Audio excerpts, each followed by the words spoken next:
It had been 73 days since Daniel Marks last heard his wife's laugh, 73 days since the hospital room smelled faintly of antiseptic and wilted daisies, since the world had shrunk into a monitor's flatline tone, a sound that still rang in his head when he woke at night.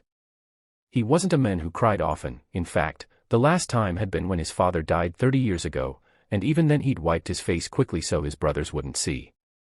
But grief had a way of rewriting you, of rearranging your bones so that everything inside felt out of place. Now, it sat heavy in his chest, a stone he carried from morning till night. Today, he had a purpose, grim and exact. The plan was simple: drive to the outskirts of town to Walt's hunting and tackle, pick out a rifle, fill out the paperwork, and go home to do what needed to be done. No speeches. No notes. Just silence.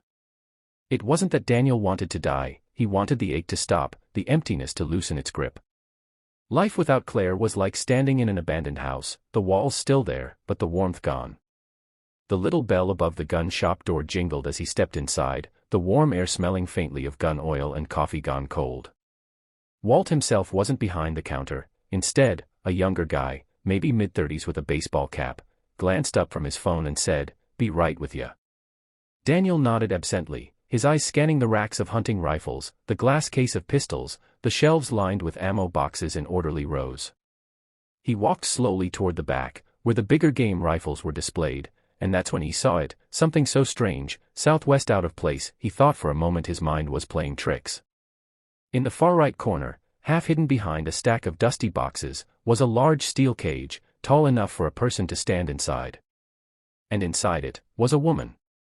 She was sitting cross-legged on the floor, her hands resting loosely in her lap, her dark hair falling in tangled waves around her face. Her clothes were plain, gray sweatshirt, faded jeans, but her eyes were the first thing Daniel noticed, sharp, watchful, unblinking. They didn't hold fear exactly, but there was a guardedness, a calculation, like she was measuring him. Daniel froze mid-step. "What the hell?" he muttered under his breath. The young clerk finally looked up, followed Daniel's gaze, and stiffened slightly. "Sir, that's, just, don't mind that. Store owner's business." "Business?" Daniel said, his voice low but edged. "You've got a woman in a cage, in a gun shop, and you want me to not mind it?" The clerk shifted uncomfortably, glancing toward the back office. "Look, I'm not supposed to." A door creaked open, and out came Walt, older now, gray in the beard, but with the same stocky frame Daniel remembered from the few hunting trips they'd crossed paths on years ago. "Afternoon, Daniel," Walt said, as if nothing were unusual. "Heard about Claire?" "I'm sorry." Daniel nodded stiffly, his eyes flicking toward the cage. "What's going on here, Walt?" "Private matter," Walt said evenly. "Best not to get involved." But Daniel's curiosity, and something deeper, something he couldn't yet name, anchored him in place. The woman's eyes hadn't left him. There was no pleading, no gesturing, no begging for help. Just that quiet, unwavering watchfulness. Against his better judgment, Daniel asked, "Who is she?" Walt's jaw tightened. "Someone who crossed the wrong people. She's being kept safe here until they can take her off my hands." Kept safe. Daniel had been a cop once, before retiring. He knew when words were being twisted to fit a story. "This doesn't look like safe," he said, his voice quiet but firm. "This looks like a cage." Walt stepped closer, lowering his tone. "Daniel, I know you're hurting. But you don't want to step into this mess. Trust me on that." Daniel should have walked away. Should have turned back to the rifle display, finished the purchase, and left. But there was something in the woman's eyes, some unspoken tether, that kept him rooted. "Do you need help?" he asked her directly. She tilted her head slightly, then spoke for the first time. "Do you?" The words hit harder than he expected. Her voice was soft but carried a strange weight, as if she could see straight through him. He opened his mouth to reply, but Walt cut in sharply. "Enough. Daniel, I'll help you pick a rifle, and you'll be on your way." The air between them felt charged. Finally, Daniel nodded slowly. "Fine. Show me what you've got."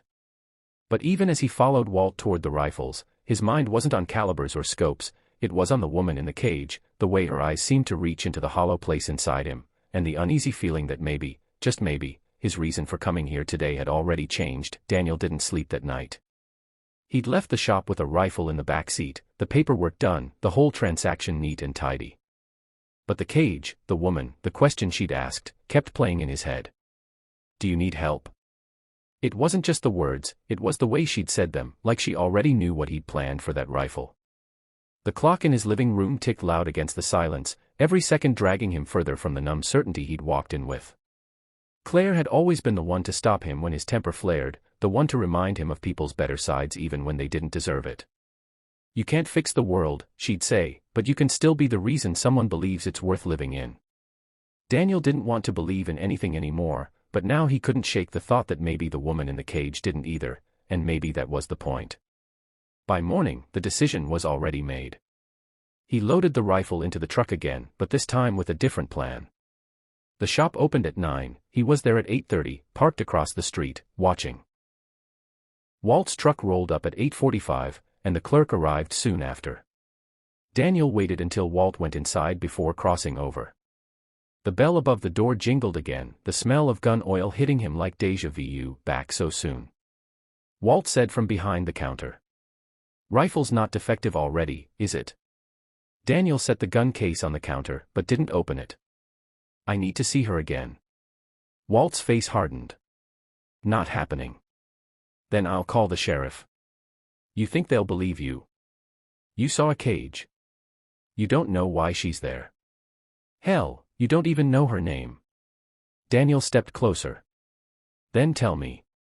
Walt shook his head, eyes narrowing. "Walk away, Daniel." But Daniel wasn't walking away.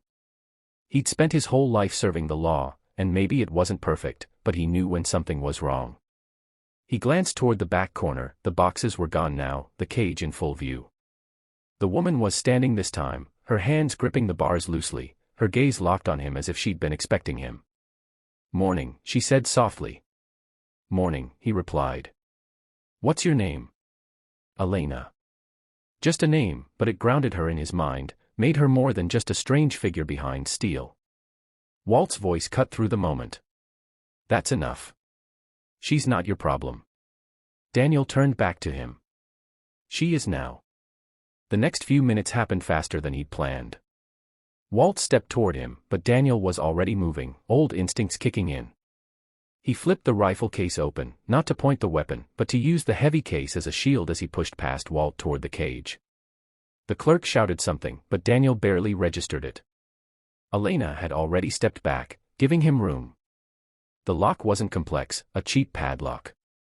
He pulled a small multi-tool from his pocket, the same one he'd carried for years, and worked it quickly. The lock snapped open with a sharp click. "Come on," he said. She hesitated only a moment before stepping out, her bare feet silent on the worn wooden floor. Walt was shouting now, moving toward them, but Daniel lifted the rifle, not aiming to fire, just enough to make it clear he wouldn't be stopped. "I don't want trouble, Walt," he said evenly. "But if you take one more step, I will put you down." Something in his tone must have landed, because Walt froze. Daniel guided Elena toward the door, his pulse pounding. They were out in the cold air seconds later, crossing the lot to his truck. She slid into the passenger seat without a word. They didn't speak until they were miles down the road. "You didn't have to do that," she said finally, her voice still calm, still measured. "Yes, I did," Daniel said. "You were in a cage." She studied him for a long moment. "And you were buying a rifle for something you're not saying." He gripped the wheel tighter. "I lost my wife." "And you were going to follow her," she said simply. No judgment, just truth. He swallowed hard. "Yeah." She looked out the window, the landscape rolling by in muted winter colors. "Then maybe we both needed saving." They drove in silence for a while, Daniel's mind turning over what to do next. He couldn't take her to the police, not without explaining how he'd gotten her out. She didn't seem eager to explain her own situation, and he didn't push. Instead, he took her to Claire's old cabin by the lake, a place no one used anymore. They spent the rest of the day in near silence, him chopping wood, her making tea from the dusty tin in the cupboard. It wasn't until the sun dipped low that she finally told him. She'd been taken by men she'd tried to expose, traffickers who didn't care that she was just one woman with a camera and a notebook. Walt, she said, had been paid to hold her until they could take her elsewhere. She'd been there for 3 days when Daniel walked in. By the time she finished, the fire crackled warm between them, and Daniel realized the ache in his chest had shifted, not gone, but lighter somehow. The next days were a blur of planning, of finding a way to get her to people who could protect her. But something else happened, too. They talked. About Claire, about Elena's family back in Vermont, about the small stupid things that make life bearable, a good cup of coffee, the smell of rain. When the day came to put her on a bus to safety, Daniel felt the weight return, but now it was different. She hugged him before boarding, holding tight for a moment longer than necessary. "You didn't just save me," she said softly. "You reminded me people like you still exist." He managed a smile. "You reminded me, too." As the bus pulled away, Daniel stood there, the cold wind biting his cheeks, and for the first time in 74 days, he didn't think about ending anything. He thought about fixing his roof in spring. He thought about maybe getting a dog. And he thought about the fact that sometimes, saving someone else was the only way to save yourself.